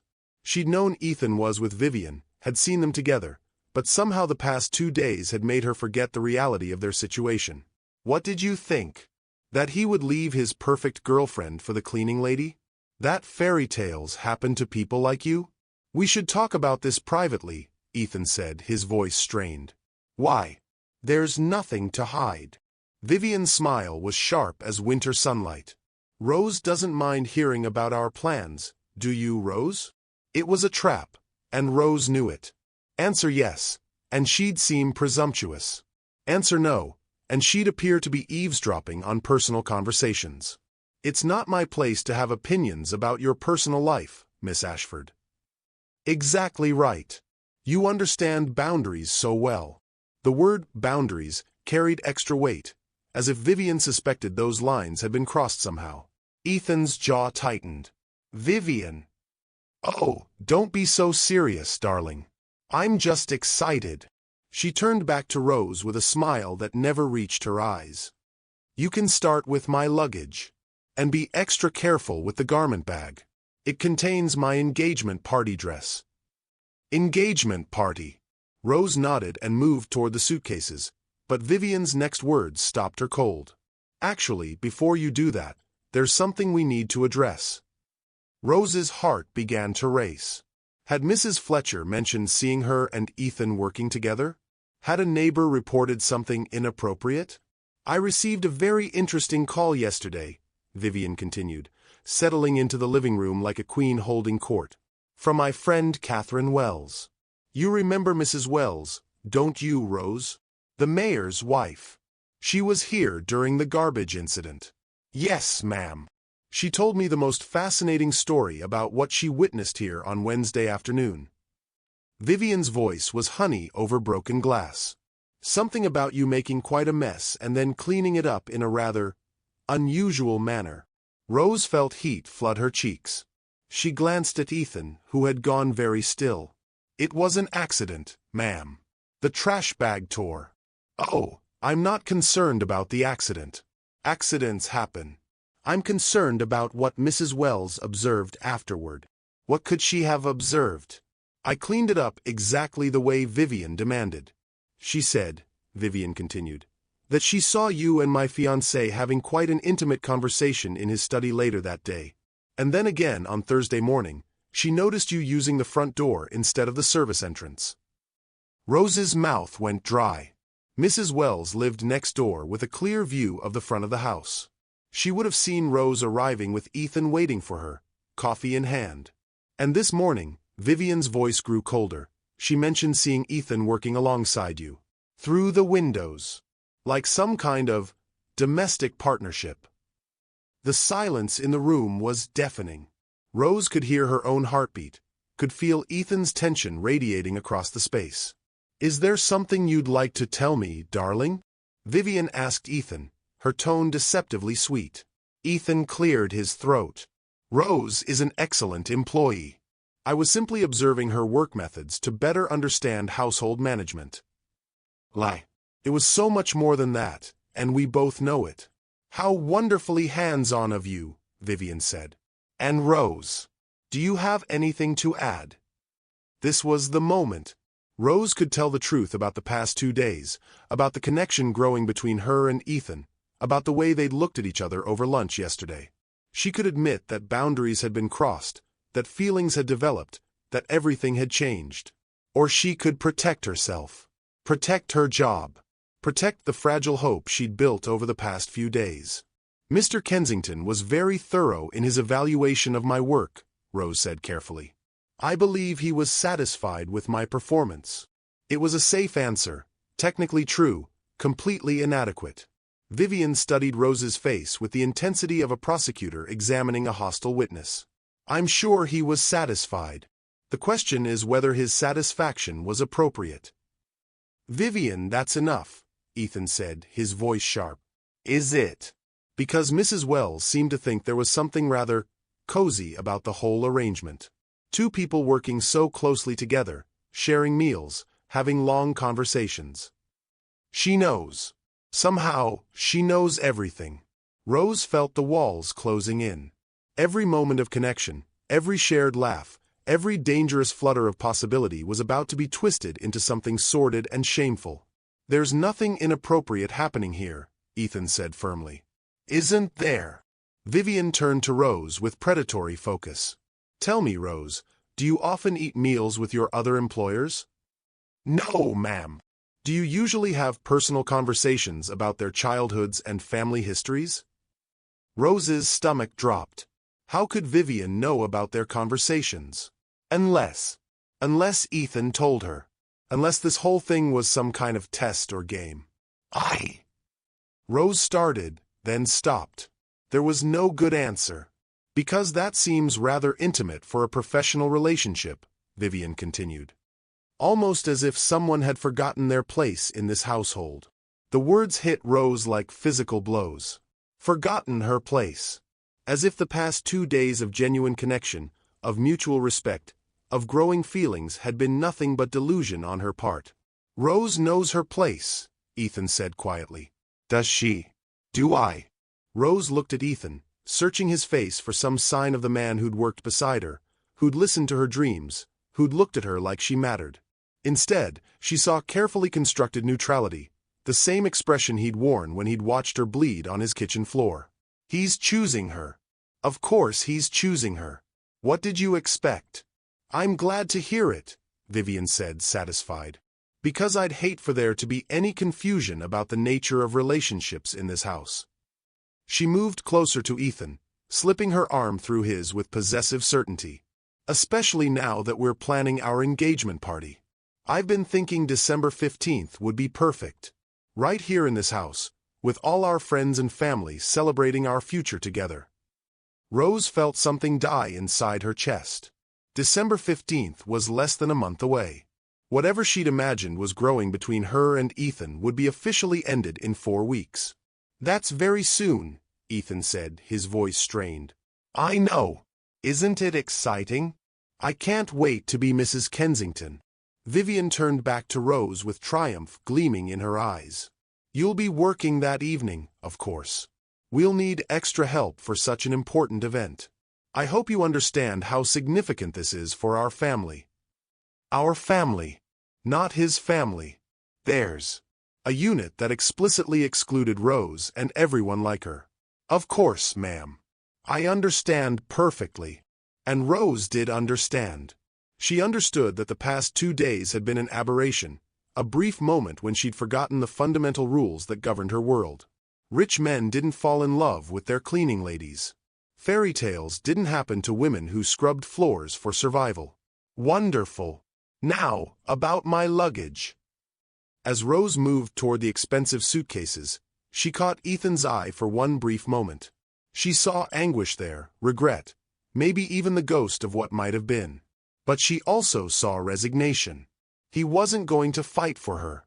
Wasn't going to risk his comfortable life, his advantageous marriage, his social standing for someone like her. And why should he? What can I offer him that she can't? What do I have that compares to her beauty, her connections, her ability to fit seamlessly into his world? Rose picked up the first suitcase, its weight nothing compared to the heaviness in her chest. As she climbed the stairs toward the guest room, she heard Vivien's voice behind her, bright with victory and future plans. "Oh, and Rose, I think it would be best if you returned to using the service entrance from now on. We don't want to give neighbors the wrong impression about the nature of your employment here." Service entrance. Back to invisible. Back to knowing my place. Rose nodded without turning around. "Yes, ma'am." As she unpacked Vivien's expensive clothes in the guest room, Rose Benson understood that the beautiful, dangerous, impossible dream of the past 2 days was over. Tomorrow she would return to being just the cleaning lady. Ethan would return to being just her employer. And whatever had bloomed between them in those stolen moments would wither and die, killed by the reality of a world that had no place for love between a billionaire and the woman who cleaned his house. But as Rose hung up Vivien's engagement party dress, a small, stubborn part of her heart whispered that love didn't always follow the rules. The question was whether either of them would be brave enough to break them. Rose stood at the service entrance in the November rain, her finger hovering over the bell. Everything felt different now. The back door felt like what it was, a reminder that she existed at the margins of this world, tolerated but never truly welcome. Ring the bell. Do your job. Collect your paycheck. Survive. But her hand wouldn't move. 24 hours ago, she'd entered through the front door carrying coffee and hope. Today, she was back where she'd started, invisible and disposable. The door opened before she could ring. Ethan stood there in his navy suit, ready for another day of managing his empire. His eyes were rimmed with red, his jaw tight with something that might have been regret. Rose. Mr. Kensington. The formal address felt like broken glass in her mouth. They stared at each other through the rain for a moment that stretched too long. Rose could see everything he wasn't saying, apologies, explanations, maybe even feelings he couldn't afford to acknowledge. But what good are feelings he won't fight for? Come in, he said finally. You're getting soaked. Rose wheeled her cart through the service entrance, noting how the simple action felt like accepting defeat. The kitchen was pristine, untouched by the easy companionship they'd shared just days ago. Vivien's having lunch with her mother today, Ethan said, his voice carefully neutral. They're planning the engagement party. Of course they are. Where would you like me to start, sir? Ethan flinched at the formal address. The dining room needs attention. We're having dinner guests tonight. Rose nodded and began gathering her supplies. The silence between them felt heavy, loaded with everything they couldn't say. Rose, about yesterday. There's nothing to discuss, Mr. Kensington. Miss Ashford made the situation very clear. Did she? Because I'm not sure anything is clear anymore. Rose looked up sharply. There was something in his voice, a crack in the careful control he'd maintained since Vivien's return. Your engagement party is December 15th. That seems pretty clear to me. Ethan's hands clenched at his sides. That wasn't my choice. Wasn't it? Rose felt anger flare in her chest, hot and clean. Because you seemed perfectly willing to let her make it for you. It's complicated. No, it's not. It's actually very simple. You can choose to be the man Rosalie raised, or you can choose to be your grandfather. But you can't be both. The words hit their target. Ethan's face went pale, but Rose wasn't finished. Rosalie wouldn't have stood by while someone she loved was humiliated. She wouldn't have chosen comfort over courage. And she sure as hell wouldn't have hidden behind, it's complicated, when it came time to defend what was right. You don't understand the pressure I'm under. Pressure. Rose's voice rose despite her efforts to stay professional. You think I don't understand pressure? I have $87 in my checking account. My aunt needs medication that costs $200 a month. My tuition is due in 5 days, and I'm 3 credits away from being dropped from the program. She moved closer, her dark eyes blazing with suppressed fury. So don't talk to me about pressure when your biggest problem is choosing between a life of luxury and a life of meaning. Ethan stared at her, something shifting in his expression. For a moment, Rose thought she saw the man who'd worked beside her, who'd listened to her dreams, who'd looked at her like she mattered. Then his phone buzzed with a text message. He glanced at it automatically, and whatever he saw there made his face close off again. I have to go, he said. Blake's waiting for me at the office. The Singapore deal needs my attention. Of course it does. Money always needs his attention more than people do. Rose turned back to her supplies without another word. She heard his footsteps pause at the door, heard him take a breath as if he might say something else. But then the front door closed, and she was alone with her anger and her broken heart. 3 hours later, Rose was polishing silver in the dining room when her phone rang. The number was unfamiliar, but something made her answer. Rose Benson. Yes. This is Dr. Patricia Chen from Boston General Hospital. I'm calling about Dorothy Benson. Rose's blood turned to ice. Aunt Dorothy. The only family she had left. What's wrong? She's had a stroke. A significant one. She's stable now, but you should come as soon as possible. The phone slipped from Rose's hand, clattering to the marble floor. Everything else disappeared. The house, the job, the money, the impossible feelings for a man she could never have. None of it mattered. Aunt Dorothy is all I have left. I can't lose her too. Rose grabbed her purse and ran for the door, leaving her supplies scattered across the dining room table. She needed to get to the hospital, needed to see her aunt, needed to figure out how to pay for whatever came next. At the hospital, Rose found Aunt Dorothy connected to machines that beeped and hummed with mechanical persistence. At 73, her aunt had been Rose's rock after her mother died. The woman who'd taught her to balance dignity with survival, who'd encouraged her to go to school, who'd believed in dreams even when reality suggested they were impossible. The next 24 hours are critical, Dr. Chen explained. We're doing everything we can, but the damage is extensive. Rose nodded, her throat too tight for words. She pulled a chair beside the hospital bed and took her aunt's frail hand in both of hers. I'm here, Aunt Dorothy. I'm right here. The hours passed in a blur of medical consultations and insurance forms Rose couldn't afford to fill out. By evening, the financial reality was clear. The specialized care Aunt Dorothy needed would cost more than Rose made in 2 years. I have to go back to work. I have to keep that job, no matter what it costs me. But even as she thought it, Rose knew something fundamental had changed. Sitting beside her aunt's bed, watching machines keep her alive, Rose understood what truly mattered. Love. Family. Being there for people when they need you most. She thought about Ethan, probably at home having dinner with Vivien and their guests, discussing business deals and social events. She thought about the engagement party being planned, the life he was building with a woman who saw other humans as disposable. He made his choice. Now I have to make mine. Rose pulled out her phone and typed a text message to Ethan. Family emergency. Won't be able to work for the next few days. Will call when I can return. She stared at the message for a long moment, then deleted it and wrote another. My aunt is in the hospital. I need to be with her. I don't know when I'll be back to work. Better. More honest. Less apologetic for putting family before employment. But as her finger hovered over the send button, Rose realized she was still protecting him, still making his life easier by asking for nothing. She deleted that message too and wrote a third. Family medical emergency. Taking time off to be with my aunt at Boston General. This is not a request.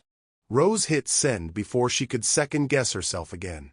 For the first time in her life, she was putting her own needs first, demanding space to be human instead of just grateful for employment. Her phone rang immediately. Ethan's name appeared on the screen. Rose let it ring. It rang again 5 minutes later. And again 10 minutes after that. Finally, she answered. Rose, what happened? Are you all right? The concern in his voice was real, she could hear it. But it wasn't enough anymore. My aunt had a stroke. I'm at the hospital. Oh God. Rose, I'm so sorry. Is there anything I can do? Anything you need? Yes. I need you to be the man who worked beside me instead of the man who hides behind his privilege. I need you to choose courage over comfort. I need you to love me enough to fight for us. But she couldn't say any of that. I need time. To be with her. To figure out what comes next. Of course. Take all the time you need. The job will be here when you're ready. Will it? Or will Vivien use my absence as an excuse to replace me with someone who knows their place better? Thank you, Rose said, because it was easier than explaining that keeping the job might not be worth the cost anymore. Rose. Ethan's voice was softer now, more vulnerable. If you need help with medical bills or anything else. I can't afford your charity, Mr. Kensington. It's not charity. It's... What? What is it? Silence stretched across the connection. Rose waited, hoping he would finally say the words that might make everything different. It's what someone should do for a friend. Friend. The word landed like a blow. I see. Thank you for the offer, but I'll manage. Rose, please. Let me help. The way you helped when Vivien humiliated me? The way you helped when she put me back in my place? That kind of help. That's not fair. Fair. Rose laughed, the sound bitter in the quiet hospital corridor. Nothing about this is fair, Mr. Kensington. But it's honest. She hung up before he could respond. In the silence that followed, Rose stared at her reflection in the hospital window. The woman looking back at her was tired, heartbroken, financially desperate. But for the first time in months, she was also free. Free from the daily humiliation of pretending not to care when she was treated as invisible. Free from the exhausting work of surviving on the scraps of dignity others threw her way. Free from hoping that a man who wouldn't fight for her might somehow be worth loving. Aunt Dorothy was right. Sometimes the only victory we get is surviving with our souls intact. Rose settled back into the uncomfortable hospital chair, her hand finding her aunt's again. Outside the window, Boston continued its relentless rhythm of ambition and survival. Inside this room, love was measured in quiet presence and stubborn hope. Tomorrow, Rose would have to figure out how to pay for her aunt's care. Tomorrow, she would have to decide whether to go back to a job that was killing her spirit inch by inch. Tomorrow, she would have to choose between safety and self-respect. But tonight, she was exactly where she belonged, beside the person who'd taught her that dignity wasn't negotiable, no matter how much it cost. And somewhere across the city, in a house that had never felt emptier, Ethan Kensington was finally beginning to understand what he'd lost by choosing comfort over love.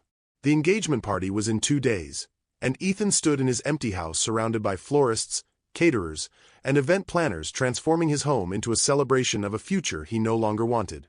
Crystal chandeliers sparkled overhead.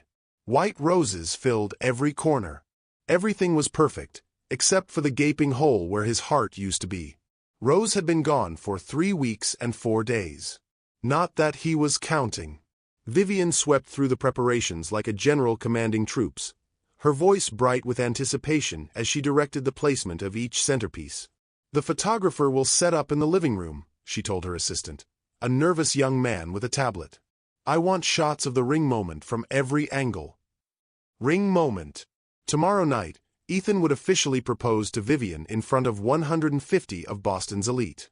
The ring sat in his desk drawer, a 3-carat diamond that had cost more than most people's cars. It was beautiful, flawless, cold as winter light. "Just like this whole life I'm building. Ethan, darling." Vivien appeared at his elbow, her perfume expensive and cloying. "You look distracted. Second thoughts before our big moment." She laughed as if the idea were absurd. And maybe it was.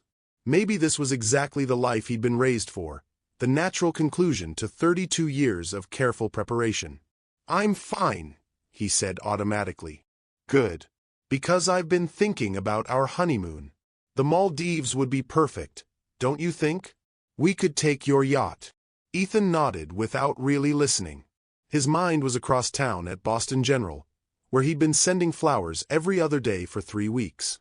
Always anonymously. Always with the same message, "Thinking of you and your family." Rose never acknowledged them, never called to thank him. He told himself he didn't expect her to. But you hope she knows they're from you. You hope she thinks of you, even if it's just to hate you for being a coward. "I've also been considering our first child's name," Vivien continued, oblivious to his distraction. "Something classic. Traditional. What do you think of Kensington Ashford Kensington?" "Our first child." The phrase made Ethan's chest tighten with something between panic and grief. Children with Vivien. A lifetime of polite dinners and charity galas and careful conversations about nothing that mattered. Is this what love is supposed to feel like? This resigned acceptance? His phone buzzed with a text from Blake. "Emergency at the office. Henderson merger falling apart. Need you here now." "I have to go," Ethan told Vivien, already reaching for his coat. "But the florists need your approval on the altar arrangements." Altar arrangements. As if this engagement party were a wedding already. "You have excellent taste. Whatever you choose will be perfect." Vivien beamed at the compliment, and Ethan felt the familiar stab of guilt. She deserved better than a man who was going through the motions of loving her. She deserved someone who looked at her the way he'd looked at Rose that day in his study. "But I'm not that person. I don't know how to be that person." 20 minutes later, Ethan sat across from Blake in the conference room, pretending to care about stock options and merger terms while his business partner delivered the bad news. "Henderson's backing out," Blake said bluntly. They've decided our company culture doesn't align with their values. Company culture? Apparently, word got around about how we treat our staff. Or more specifically, how Vivien treats your staff. Ethan went very still. Explain. Blake pulled out his tablet and showed Ethan a social media post.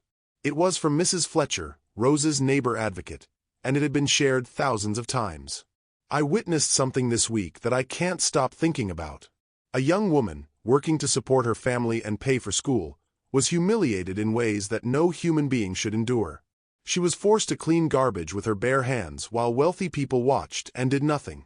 This happened in Boston, in 2024, in a house where charity galas are planned to help the disadvantaged. The woman's name is Rose Benson, and she deserves better. We all deserve better. #Dignity for all. #Rose Benson deserves better. The post included a photo of Rose from her college website, smiling in her business administration student profile. She looked radiant, hopeful, beautiful in a way that had nothing to do with expensive clothes or professional styling. 15,000 shares and counting, Blake said quietly. The story's been picked up by local news. There are calls for boycotts of Kensington Holdings until we address our treatment of service workers. Ethan stared at Rose's photograph, his chest tight with shame and something that might have been pride. Even without naming him or his house, Mrs. Fletcher had ensured that Rose's story would be heard. She got the justice I should have given her. There's more, Blake continued.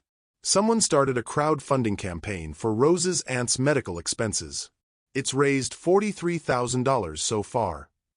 $43,000. From strangers who were moved by her story, who saw the injustice I allowed and decided to act. Ethan closed his eyes, remembering Rose's voice on the phone. I have $87 in my checking account.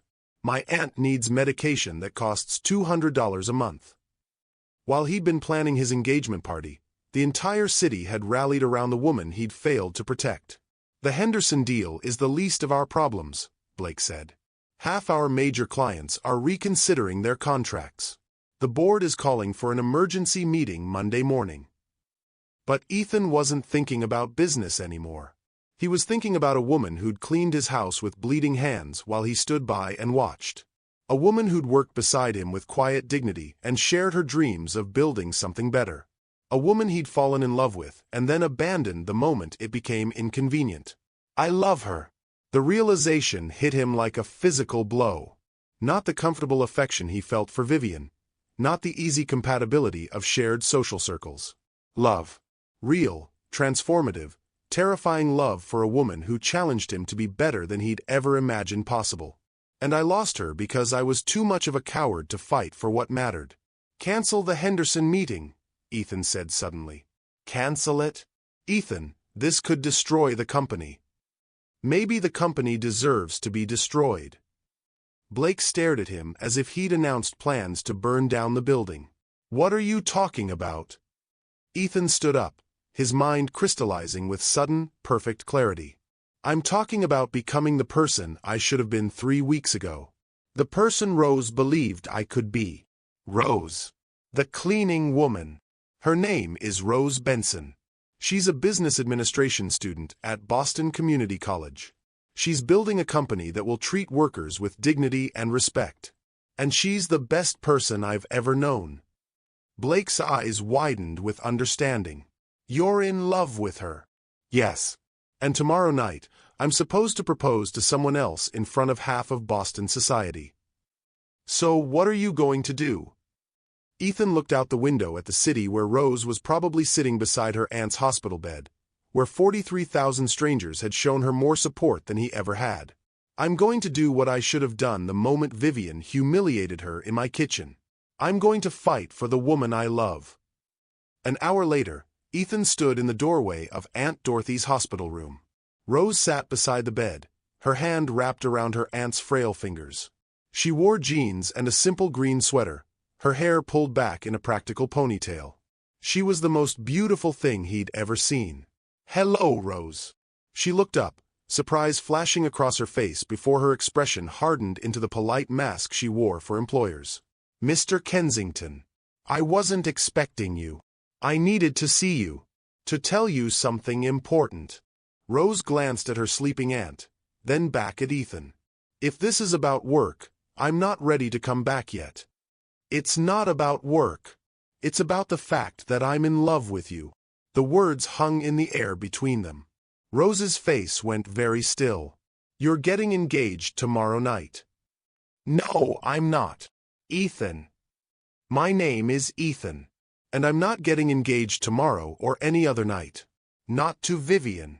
Rose stood slowly, her dark eyes searching his face for deception or games. What are you saying? I'm saying that I've been a coward and a fool. I'm saying that I watched the woman I love be humiliated in my house and I did nothing to stop it. I'm saying that I've spent 3 weeks planning a future with someone I don't love while the woman who owns my heart was across town fighting battles I should have been fighting beside her. Tears gathered in Rose's eyes, but her voice remained steady. Pretty words, Mr. Kensington. But what are you going to do about it? Everything. I'm going to cancel the engagement party. I'm going to end things with Vivien. I'm going to use my resources to ensure that no domestic worker in the city ever faces what you faced in my kitchen. Ethan moved closer, his voice growing stronger with conviction. And I'm going to spend the rest of my life trying to become the man Rosalie raised, the man you believed I could be. If you'll let me. And what about your business? Your reputation? Your perfect life? My perfect life is a lie. The only real moments I've had in years were the ones I spent with you. Rose was quiet for a long moment, studying his face. When she spoke, her voice was soft but firm. I can't be your project, Ethan. I can't be the woman you saved to make yourself feel better about who you used to be. That's not what this is. Isn't it? The powerful man swooping in to rescue the poor cleaning lady from her circumstances. Ethan shook his head. You don't need rescuing, Rose. You're the strongest person I know. But I need you. I need your courage, your integrity, your ability to see what matters. I need you to teach me how to be human. And if I say no, if I decide I'm better off without the complication of loving someone from your world. The question hit him like a physical blow, but Ethan forced himself to answer honestly. Then I'll spend the rest of my life knowing I lost the best thing that ever happened to me. But I'll still fight for the changes you believe in. I'll still try to become someone worthy of the love you showed me, even if I never see you again. Rose looked at her aunt's sleeping face, then back at Ethan. She's going to be okay, Rose said finally. The doctors say she'll need rehabilitation, but she's going to recover. I'm glad. I've been worried about both of you. The flowers were from you. Yes. And the crowdfunding campaign? That was Mrs. Fletcher and 43,000 people who saw your story and wanted to help. I had nothing to do with it. Rose smiled for the first time since he'd entered the room, and Ethan felt his heart stutter in his chest. You know what the beautiful thing about that campaign is? Rose asked. What? It showed me that most people are good. That when they see injustice, they want to fix it. They just need someone to show them how. You showed them. Mrs. Fletcher showed them. The internet showed them. Sometimes it takes a village to fight for what's right. Ethan nodded, understanding. Will you let me be part of that village? Rose looked at him for a long moment, and Ethan saw the exact moment when her walls came down, when love won over fear. On one condition. Anything. No more service entrances. Ever. For anyone. Ethan laughed, the sound bright with relief and joy. Deal. And no more watching people suffer while you decide whether it's convenient to help them. Never again. And no more hiding pictures of people you love because someone else finds them inappropriate. Rosalie's picture is on my mantle now, where it belongs. Rose stepped closer, close enough that he could see the gold flecks in her dark eyes, could smell the faint scent of hospital soap and hope. And one more thing. Yes. Kiss me like you mean it. Like I'm not just the cleaning lady you fell in love with, but the woman you're going to build a real life with. Ethan cupped her face in his hands, his thumbs tracing the curve of her cheekbones. You were never just the cleaning lady. You were always the woman who was going to save my soul. When he kissed her, It tasted like coffee and courage, like second chances and promises kept. It tasted like love that was worth fighting for, worth changing for, worth everything he'd been too afraid to risk. When they broke apart, Rose smiled the smile that had haunted his dreams for weeks. "So what happens now?" she asked. "Now I go home and cancel an engagement party. Then I spend tomorrow helping you plan your business instead of planning my wedding." "And after that?" Ethan thought about the answer, about the life they could build together if they were brave enough to break all the rules. "After that, we change the world. One dignified interaction at a time." Outside the hospital window, Boston sparkled in the December sunset, a city full of possibilities and people worth fighting for. Inside the room, a billionaire and a cleaning lady held each other close, their love a quiet revolution that would ripple outward in ways they couldn't yet imagine. Because sometimes the greatest victories aren't won in boardrooms or ballrooms. Sometimes they're won in hospital rooms and humble kitchens, by ordinary people who choose courage over comfort and love over everything else. And sometimes, if we're very lucky, love really does conquer all. A year later, Rose stood in the lobby of the newly renovated Kensington Community Center, watching Aunt Dorothy cut the ribbon with steady hands. The stroke had left her aunt with a slight tremor, but her spirit remained unshakable. The rehabilitation had been complete, paid for by the crowdfunding campaign that had raised over $90,000 total. "I'm so proud of you, baby girl," Aunt Dorothy whispered as cameras flashed around them. The community center had been Ethan's idea, but Rose's vision. Built in the heart of Roxbury where she'd grown up, it provided job training, small business loans, and childcare for working families. The second floor housed Rose's company headquarters, Dignity Cleaning Services, now employing 43 people with full benefits and profit sharing. "Mrs. Kensington," a reporter called out. Rose still smiled every time she heard her married name. "How does it feel to see your dream become reality?" "It feels like proof that when good people work together, anything is possible," Rose replied, her hand finding Ethan's automatically. Across the room, Blake Harrison chatted with Jenny Liu, who'd expanded her cafe into a catering business specializing in events at the community center. Their partnership had blossomed into something more than professional after Rose introduced them at her wedding. "What about the controversy surrounding your husband's break from the family business?" another reporter pressed. Ethan stepped forward, his voice clear and confident. "Kensington Holdings continues under new leadership that aligns with the values my grandfather built the company on. I chose to build something new with my wife because we believe business should serve communities, not the other way around." The transition hadn't been seamless. Ethan had faced legal challenges from the board, social ostracism from former friends, and financial complications that took months to resolve. But Blake had remained loyal, helping him extract his inheritance legally and ethically to fund their new ventures. "And Miss Ashford?" a third reporter asked. "Any comment on your former relationship?" Rose tensed slightly, but Ethan's response was gracious. "Vivien deserved honesty from the beginning. She's engaged to someone who can give her the life she wants, and I wish them both happiness." It was true. Vivien had rebounded quickly, announcing her engagement to a hedge fund manager within 6 months. The society pages had covered their elaborate wedding in the Hamptons with obvious approval. Some endings were merciful for everyone involved. As the crowd dispersed, Mrs. Fletcher approached with her characteristic warm smile. At 68, she'd become the center's volunteer coordinator and Rose's unofficial grandmother figure. "You've done something beautiful here," she said, gesturing around the bustling space where children played while their parents attended job training classes. "We've done something beautiful," Rose corrected. "That social media post you wrote changed everything." "Justice delayed isn't justice denied if good people refuse to stay quiet," Mrs. Fletcher replied.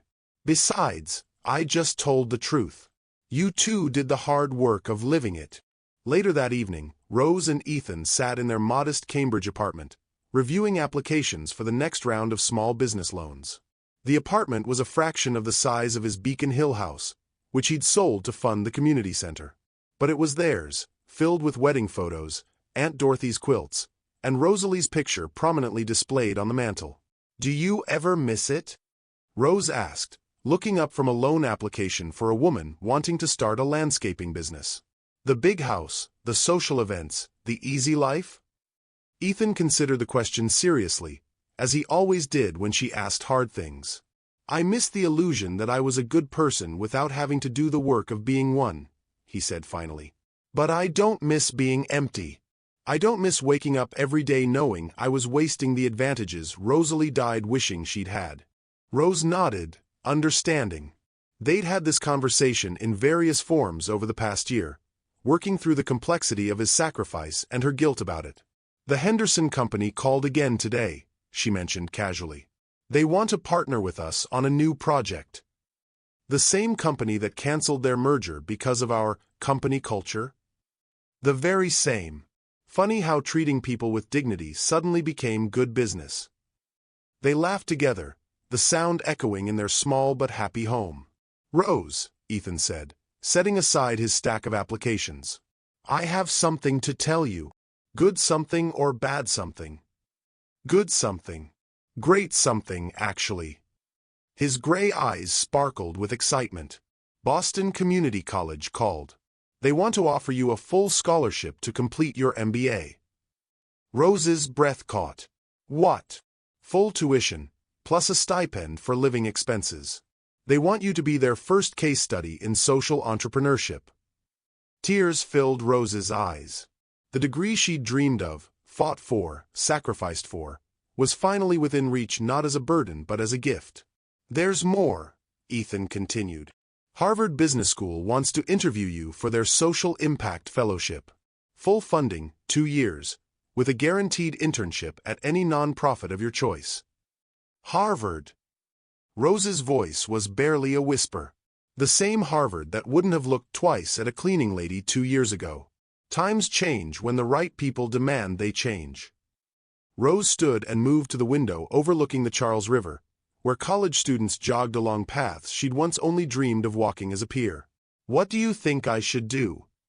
Ethan joined her at the window, wrapping his arms around her from behind. "I think you should follow your dreams wherever they lead. Even if they lead away from me for a while." Rose turned in his arms, studying his face. "You'd really support me taking 2 years at Harvard?" "I'd support you taking a lifetime at Harvard if that's what made you happy. I fell in love with your mind, Rose. I want to see how far it can take you." "And what would you do while I was gone?" "Run the community center.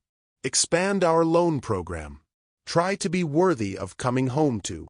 Rose kissed him then, tasting salt from her own tears and the sweetness of a future that held infinite possibilities. "I love you, Ethan Kensington." "I love you too, Rose Benson Kensington. More than I ever thought it was possible to love another human being." As they held each other in their small apartment, surrounded by the evidence of lives rebuilt and dreams achieved, neither could have imagined how far they'd come from that terrible November day when garbage scattered across marble floors. But love had a way of transforming even the ugliest moments into foundations for something beautiful. And sometimes, if people were brave enough to choose each other over everything else, fairy tales really could come true. The Kensington Community Center now serves over 3,000 families annually. Dignity Cleaning Services has expanded to 5 cities and maintains a 98% employee retention rate. Rose completed her Harvard Fellowship and returned to Boston to launch a non-profit consulting firm that helps companies implement ethical labor practices. Ethan's transformation became a case study at Harvard Business School, taught in courses on corporate social responsibility. His former colleagues who questioned his sanity now seek his advice on sustainable business practices. Aunt Dorothy celebrated her 75th birthday by announcing her engagement to Pastor Samuel Hayes, whom she'd met during her rehabilitation. Their wedding was held at the community center, with Rose as matron of honor and Ethan walking Aunt Dorothy down the aisle. Mrs. Fletcher was named Boston's Volunteer of the Year for her work exposing labor injustices through social media advocacy. She continues to keep a watchful eye on her neighborhood, ensuring that dignity and respect aren't just ideals but daily practices. And sometimes, late at night when the city is quiet, Rose and Ethan still clean their apartment together, working side by side as equals, remembering that the most important revolutions begin with 2 people who refuse to accept that love has limitations. Because in the end, that's what love is. The decision to see each other fully, to fight for each other fiercely, and to build something together that's more beautiful than anything either person could create alone. Thank you for staying with me until the very end of this incredible journey. If this story touched your heart, wait until you see what's coming next. It's even more powerful and inspiring than you can imagine. So don't go anywhere. Click on that video showing on your screen right now to dive into another amazing story that will absolutely blow your mind. Trust me, you won't regret it.